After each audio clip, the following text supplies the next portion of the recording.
hay-adda sirdoonka ee CIA-du waa hay-adda aasaas ku ah siyaasadda Maraykanka. Waxa ay mas'uul ka tahay xogta amniga Maraykanka si go'aan iyo siyaasad Maraykanka arrin uu uga yeesho. Hay-addan sirdoon ee Maraykanka shaqadeedu kaliya ma aha in ay ururiso xogaha sirta ah, sidoo kalena waxa ay fulisaa tillaabooyin qarsoodi ah oo danaha Maraykanka ku aadan.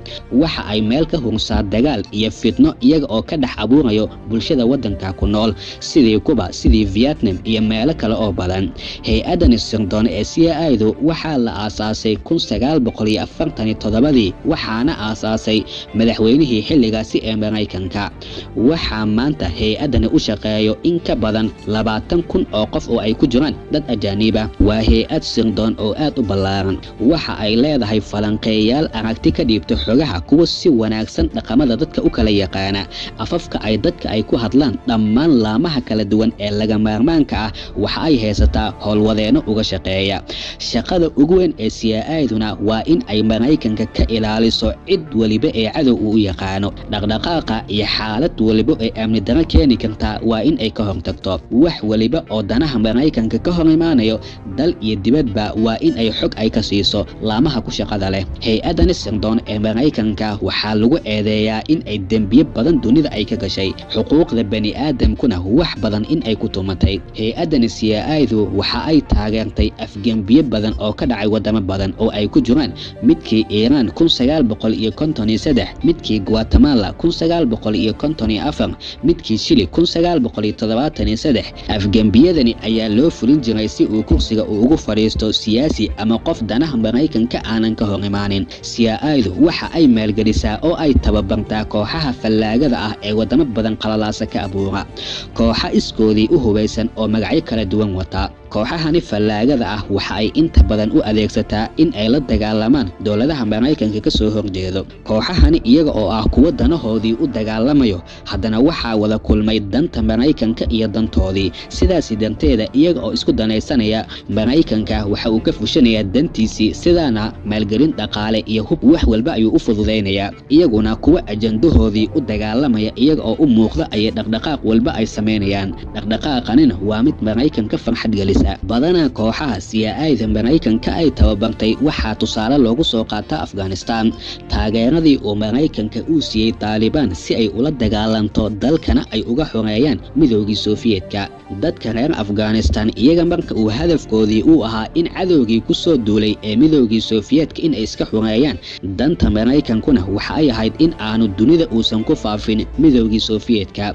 Sidani oo kale abuuritaanka koox gaar ah oo CIA-du ay tababarto ayna taageerto waa kooxo xilligii loo baahdo oo kaliya active laga dhigto, balse in CIA-du ay tababartay Taliban ayna u adeegsatay la dagaalanka midoogii Sofiyeetka iyo dadkii iskoodii isku xilqaamay ee la dagaalamay midoogii Sofiyeetka. Xog badan oo tafaasiil ah oo ka madax banaan Maraykanka, maadaama in la helo ay adag tahay, waa xog Maraykanka uu sheegto in uu tababaray. Tanina waa mid ka mid ah waxyaabaha CIA-da Maraykanka lagu dhaliilo in ay rabshado ay ka horiso wadamo kale. Kooxa ayay maalgelisaa oo fallaaga waddanka ku noqda. Sidoo kale CIA-du waxa ay dacaayad iyo olole been abuur ah ay ka fulisay kana fulisaa wadamo dhowr ah oo ay ku jiraan midoogii Sofiyeetka iyo Shiinaha. Sidoo kale CIA-du waxa ay dacaayad iyo olole been abuur ah ay ka fulin jirtay, sidoo kalena ay ka fulisaa wadamo dhowr ah oo ay ku jiraan xilligii hore midoogii Sofiyeetka iyo maanta Shiinaha. Dacaayadahani ayaana loo qorsheeyaa si fitno iyo kala qaybsanaan bulshada dhexdoodii looga dhex abuuro.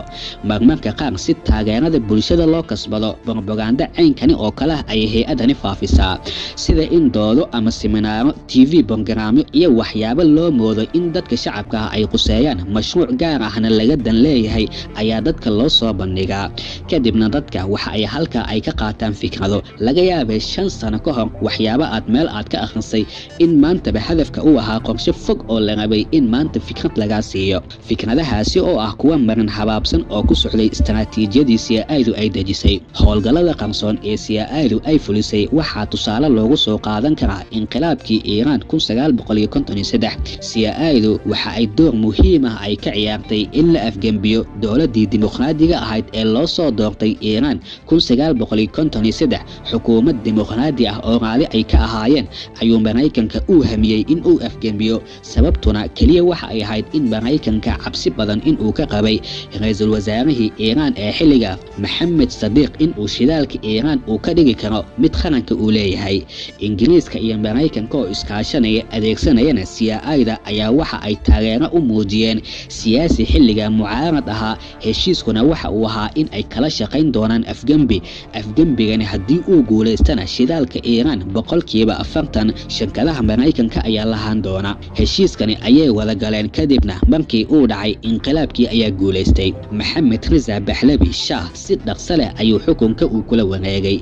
kadibna afgembigani ciddii gacanta ka geysatay ee kala soo shaqaysay Mareykanka ayuu u saxiixay in ka badan 40% shidaalka Iiraan shirkada Mareykan ah in ay ka shaqeeyaan. sidani markii uu yeelayayna si muuqata wax caadi ah oo kale wax lagu heshiiyey oo wadatashi ku imaaday 1954 oo kale wax ay kala saxiixdeen dowladaha oo lagu horumarinay shidaalka ayaa dadkii loogu sabiray arrin ganacsi iyo horumarka dalka ku saabsan.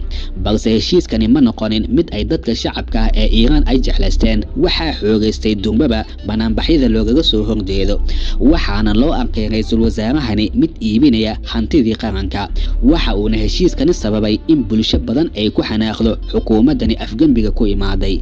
nacaybka Mareykanka ayaana xilliga dalka Iiraan ku kordhay. tanina waxa ay ugu dambeyn natiijo u noqon doontaa kacaankii Iiraan ee 1979 ee Ayatollah Khomeini uu hogaaminayay. taageero shacab ah ayuu helay maadaama shaahii ka horay uu ku dhaqaaqay khiyaano qaran, xukuumaddiisuna masuq ay ahayd. kacaankani kadib dowladii cusub waxa ay qaramaysay warshadihii saliidda ee Iiraan, waxa ayna kala bursay heshiis walbana ay burbursay shirkadihii shidaalka qayb laga siiyey. tan ilaa iyo xilligaana waxaa Iiraan ka taliya maamulkii Ayatollah Khomeini. howlgalkani CIA-da Mareykanka qayb ay ka ahayd ee afgembigii Iiraan waa mid ka mid ah howlgalladii natiijadii laga filayay mid ka duwan oo ka halis badan ay ka soo baxday. waxaa kale oo ka mid ah howlgalladii CIA-da duulaankii 1961 ee Kuba. CIA-du waxa ay taageertay kooxihii ka soo horjeeday maamulkii Fidel Castro oo ahaa mid u janjeeray shuuciyadii midoogii Sofiyeetka. Mareykanku ma uusan rabin in Kuba in ay shuuciyad ay soo gaarto. afgembigani oo CIA-du door muhiim ah ay ka ciyaartay ayaana fashilmay. markii la ogaadayna waxa uu howlgalkani u dhaawacay sumcaddii CIA-da, waxaana halkaas CIA-du ka raacday tuhunka iyo sheekada ah in dowladaha kalena arrimahoodii hoose in ay faragelin weyn ay ku hayso. dagaalkii Vietnamna CIA-du door weyn ayay ku lahayd. koonfurtii Vietnam waxa ay siisay intii dagaalka uu socday iyo ka horba taageero iyo xog walba oo sir ah oo ku saabsan midoogii Sofiyeetka. howlgalladani qarsoodiga ee CIA-du kuwani waa qayb ka mid ah taariikhda dhow ee CIA-du waxyaabihii ay wadamo badan ay ka fulisay. xadgudubyada xasuuqa aadanaha ee CIA-du si weyn loogu dhaliilase waxaa ka mid ah kiiska Operation Condor loo yaqaano. howlgalkani ayaa ahaa mid ay iska kaashadeen CIA-du iyo dhowr hay-adood oo sirdoon oo ku yaala koonfurta Ameerika si loo beegsado loogana takhaluso dadka mucaaradka ah. dhammaan wadamada koonfur Afrika dadkii mucaaradka ahaa iyo cid walba oo laga dareemo raadka shuuciyada waa la ugaarsan jiray.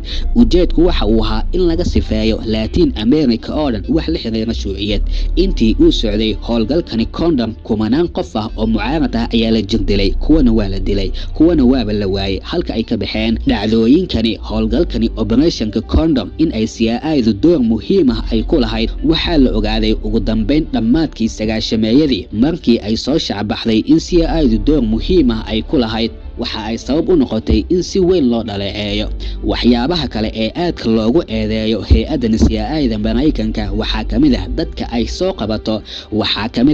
ay soo qabato in xadgudub iyo dulmi xoog badan in ay u geysato. waliba dadka angagixisa ahaan loo soo qabto badanaa ajaaniibta in koronto ay ku dhaliso, waliba in qofka si joogto ah hurdala-aan in ay ka dhigto, qofka in shucaac iyo buuq lagu furo heer uu waasho nooc waliba oo cadaaba oo qofka maskaxdiisii uu ka keeni karo iyo waxyaabo kale oo aad u badan oo lamid ah ayaa hay-adani lagu eedeeyaa.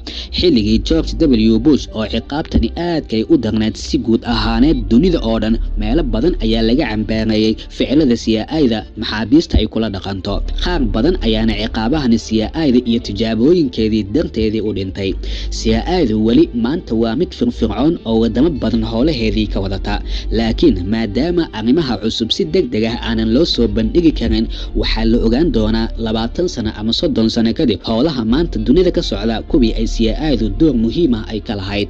Waxa ayna maanta door muhiim ah ay ka ciyaartaa hay-adani amniga Mareykanka.